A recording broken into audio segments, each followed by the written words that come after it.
আসসালামু আলাইকুম বন্ধুরা, আমি ফয়সাল আহমেদ। আপনারা দেখছেন আমার চ্যানেল কারাটে বয় ফয়সাল। চলে আসলাম এক নতুন ভিডিও নিয়ে। আজকের ভিডিওতে আমরা আলোচনা করব যে মার্শাল আর্টস দিয়ে কি, অর্থাৎ মার্শাল আর্টস প্র্যাকটিস করে কি বডি বানানো সম্ভব। তো এখানে আপনাদেরকে একটা বিষয় জানা দরকার যে বডি হচ্ছে বন্ধুরা দুই প্রকারের। এক হচ্ছে একজন বডি বিল্ডারের মতো বডি, অর্থাৎ যারা অলিম্পিয়া চ্যাম্পিয়ন আছে, রনি কোলম্যান, জে কাটলার, এদের মতো বডি। আরেকটা হচ্ছে বন্ধুরা ফিট বডি, অর্থাৎ আপনার সেম কাটিং থাকবে, বাইসেপ ট্রাইসেপ থাকবে, আপনার চেস্ট থাকবে, সিক্স প্যাক থাকবে, থাই থাকবে, সব কিছুই থাকবে, কিন্তু বডি বিল্ডারের মতো বড় সাইজ হবে না, একটা সিম্পল সাইজে থাকবে। তো প্রসঙ্গ যদি আসে যে বডি বিল্ডারের মতো বডি বানানো সম্ভব কিনা, সেটা উত্তর হচ্ছে না। মার্শাল আর্টস করে বডি বিল্ডারের মতো বডি বানানো সম্ভব না, কারণ দুই প্রফেশন। কারণ বডি বিল্ডিং একটা আলাদা প্রফেশন। কিন্তু কেউ যদি আমাকে প্রশ্ন করে যে মার্শাল আর্টস করে কি একটা অ্যাথলেটিক বডি বানানো সম্ভব কিনা, অর্থাৎ একটা ফিট বডি বানানো সম্ভব কিনা, তাহলে বন্ধুরা উত্তর হচ্ছে হ্যাঁ।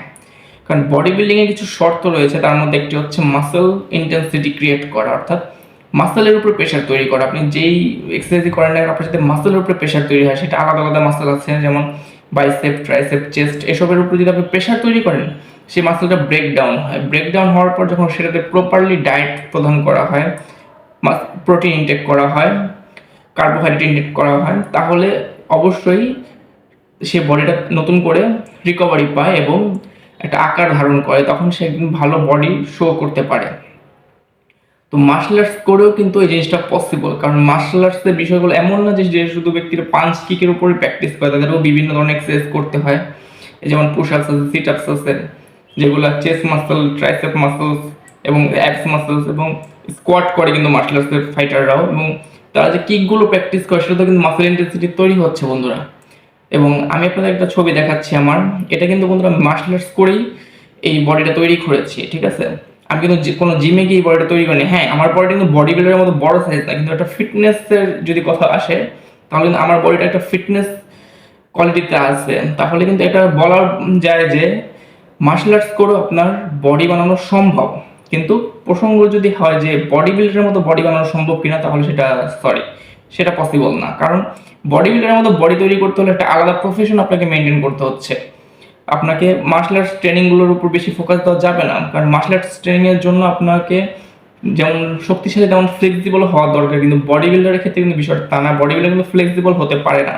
খুব কম ক্ষেত্রে দেখা যায় যে বডি বিল্ডাররা ফ্লেক্সিবল, কারণ মাসেলের পরিমাণটা একটু বেড়ে যাওয়ার কারণে তাদের শরীরের ফ্লেক্সিবিলিটি একটু কমে আসে।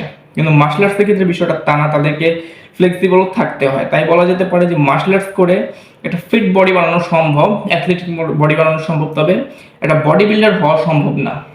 তো আশা করি বন্ধুরা আপনারা বিষয়টা ভালোভাবে বুঝতে পেরেছেন। যদি না বুঝে থাকেন অবশ্যই আমাকে কমেন্ট বক্সে জানাবেন, আমি প্রত্যেকের উত্তর দেওয়ার চেষ্টা করবো ইনশাল্লাহ। তো বন্ধুরা, আপনারা যদি আমার চ্যানেল নতুন হয়ে থাকেন, অবশ্যই আমার চ্যানেলটি সাবস্ক্রাইব করবেন এবং পাশে থাকা বেল আইকনটি প্রেস করে রাখবেন, যাতে আমার পরবর্তী ভিডিওগুলো সবার আগে পেতে পারেন। আর ভিডিও যদি ভালো লেগে থাকে অবশ্যই লাইক দিবেন, কমেন্ট করে জানাবেন আপনার মতামত। আর বন্ধুরা, প্রত্যেকের কাছে অনুরোধ, ইসরায়েলকে বয়কট করুন এবং ফিলিস্তিনকে সাপোর্ট করুন। তো বন্ধুরা, আজকের মতো এ পর্যন্তই। সবাই ভালো থাকবেন। আসসালামু আলাইকুম।